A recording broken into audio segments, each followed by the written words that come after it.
Bonjour à tous et merci de nous suivre sur RTI1, la chaîne qui rassemble. L'actualité en Côte d'Ivoire, c'est le vice-président de la République, Timoko Meïlie Turkone, qui a échangé avec deux personnalités ce mardi.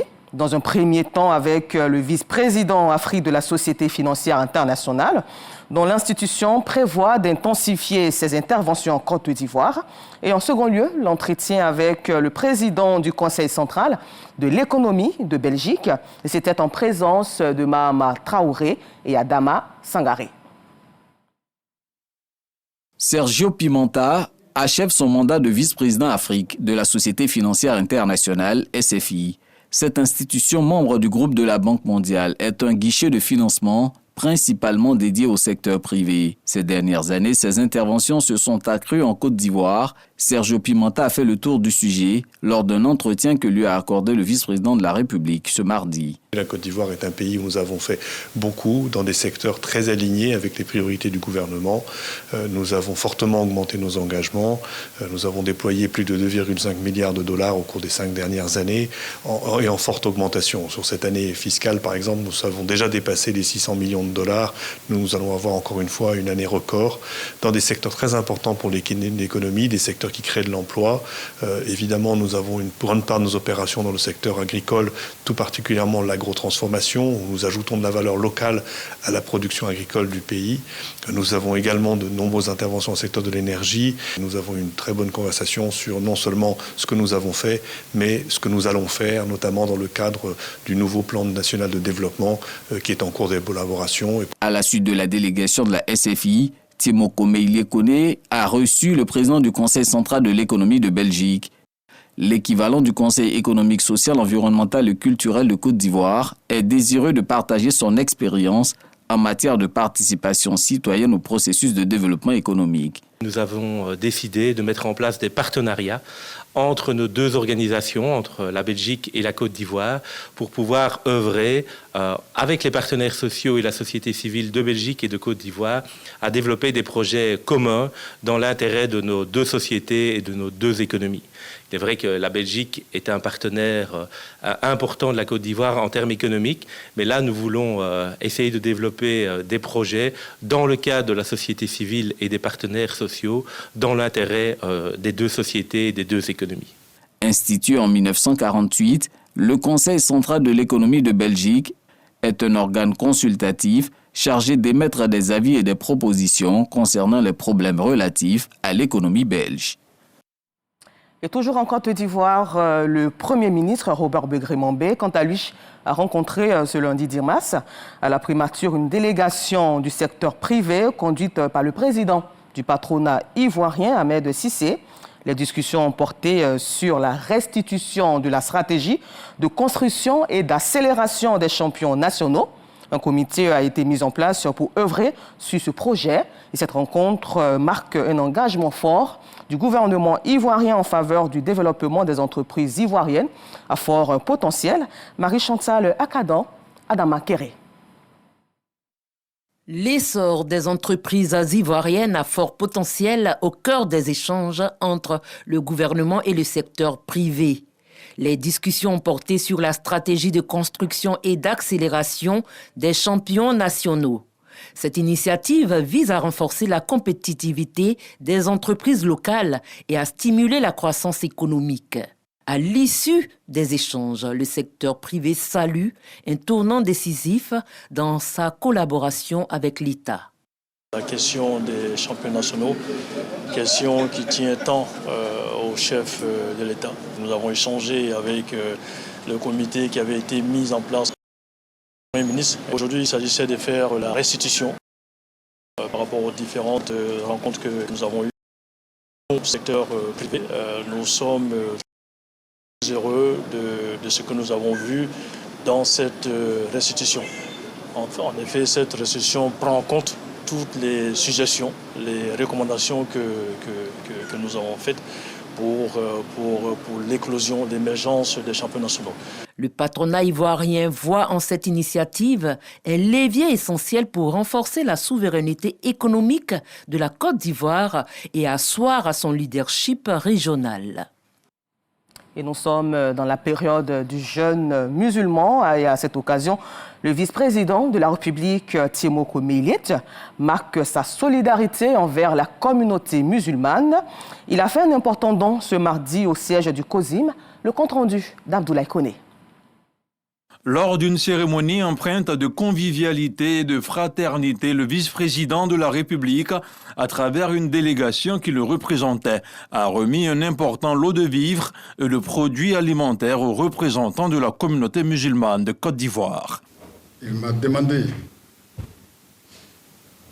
de vous remercier pour toutes les prières que vous ne cessez de prodiguer,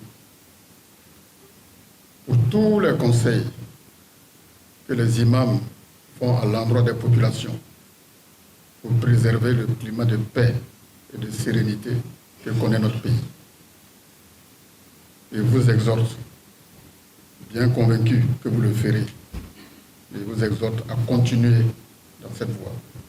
Et les membres de la communauté musulmane, à travers leur premier responsable, d'exprimer leur gratitude envers le vice-président de la République. Merci au nom des imams ici présents, mais de toute la communauté musulmane en réalité. Parce que le vice-président ne s'arrête pas seulement au bureau national du COSIM, il vous envoie partout pour faire des dons, pour chercher des bénédictions. Nous sommes très comblés, nous sommes très contents, d'abord et avant tout par la considération que le vice-président témoigne à l'égard non seulement des imams, mais de tous les guides religieux dans ce pays. En cela, il est en pleine phase avec le président de la République. Le don de Timoko Meiliet Koné à la communauté musulmane a non seulement un impact matériel direct, mais il vient surtout renforcer le sentiment de solidarité, d'union et de fraternité parmi les Ivoiriens. L'Institut social du Centre de recherche et d'action pour la paix, CERAP de Cocody, a abrité récemment une cérémonie de remise d'équipements professionnels à 127 apprentis.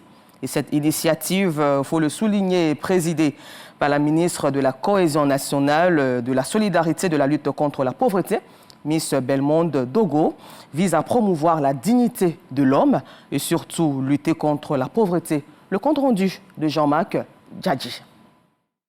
Ils sont au total 127 apprentis à être célébrés ce jour. 59 jeunes de 3e année et 68 jeunes de 1re année reçoivent respectivement leur certificat de fin de formation et leurs équipements professionnels.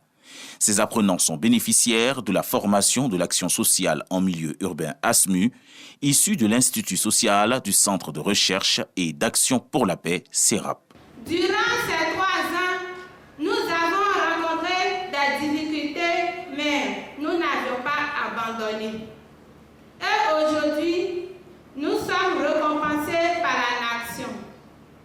C'est pourquoi nous voulons dire merci à Madame la ministre qui a accepté de parrainer notre promotion. L'ASMU s'engage à travers son projet à réduire le phénomène de l'exclusion économique et sociale des jeunes. Ce sont plus d'une centaine de jeunes vulnérables qui sont formés tous les ans. Accrochez-vous, soyez fiers, marchez avec la tête haute. Soyez fiers de ce que vous faites, soyez fiers de qui vous êtes. Vous êtes l'avenir de la Côte d'Ivoire.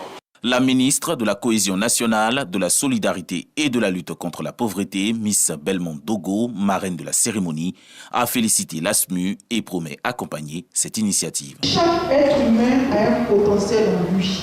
Il a juste besoin que quelqu'un l'amène à faire sortir ce potentiel en lui. Et c'est ce que le CERAP peut faire. On peut être 10 couturiers, 10 coiffeuses, mais être le meilleur. Et je vous invite à être excellent. L'ASMU assure l'insertion socio-professionnelle des jeunes par l'apprentissage d'un métier, des cours d'alphabétisation et de gestion simplifiés. La couture, la mécanique, l'automobile, l'électronique, la menuiserie sont entre autres les métiers au choix. C'était une cérémonie qui s'est tenue aussi en présence de l'icône du football ivoirien, Didier Drogba.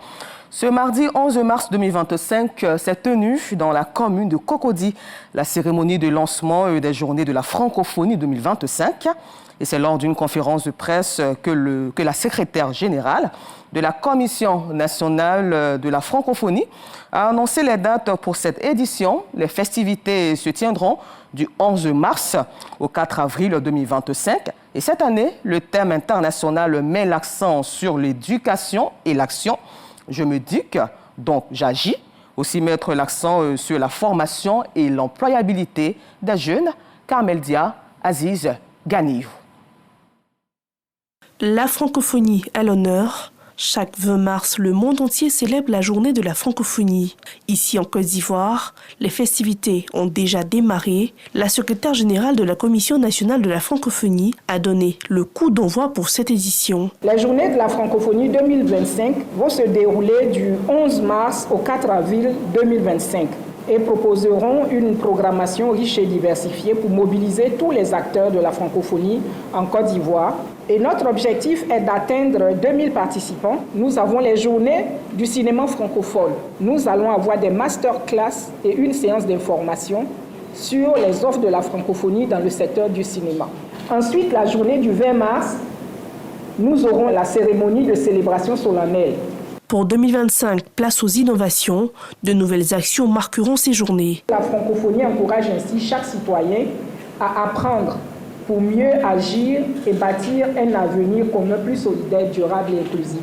Cette année, la caravane de la francophonie sillonnera plusieurs villes. Selon le représentant de l'ambassade de France, elle sera à Abengourou, San Pedro, Korogo et Abidjan. Un seul objectif, promouvoir une francophonie plus ouverte. Hors de la Côte d'Ivoire, le président du Ghana, John Dramani Mahama, a achevé un déplacement au Mali, au Niger et au Burkina Faso ce lundi 10 mars, au cours duquel il a notamment évoqué la réalité irrévocable de l'Alliance des États du Sahel et affirmé la nécessité de la reconnaissance de l'AES par la CEDEAO, reprenant à son compte le vocable des 3 pays sahéliens, alors que la CEDEAO tente toujours de les réintégrer en son sein. Ces propos ne sont pas passés inaperçus. En Afrique centrale, le conflit dans l'est de la RDC a été au cœur d'une nouvelle rencontre entre le président congolais Félix Tshisekedi et son homologue angolais João Lourenço, médiateur de la crise, ce mardi 11 mars à Luanda. Un rendez-vous à l'issue duquel l'Angola a annoncé que des discussions pourraient s'ouvrir entre Kinshasa et le groupe armé M23. Et puis nous terminons au Moyen-Orient, où réunis ce mardi 11 mars à Jeddah, en Arabie Saoudite, pour des discussions sur la guerre Russie-Ukraine. Les représentants de Washington et Kiev sont parvenus à se mettre d'accord sur plusieurs points. Dans une déclaration commune, les États-Unis d'Amérique annoncent qu'ils vont lever immédiatement la suspension de l'aide à l'Ukraine. Et l'Ukraine soutient donc la proposition américaine d'un cessez-le-feu de 30 jours dans la guerre avec la Russie. C'est tout pour aujourd'hui. Encore merci à vous de nous avoir suivis.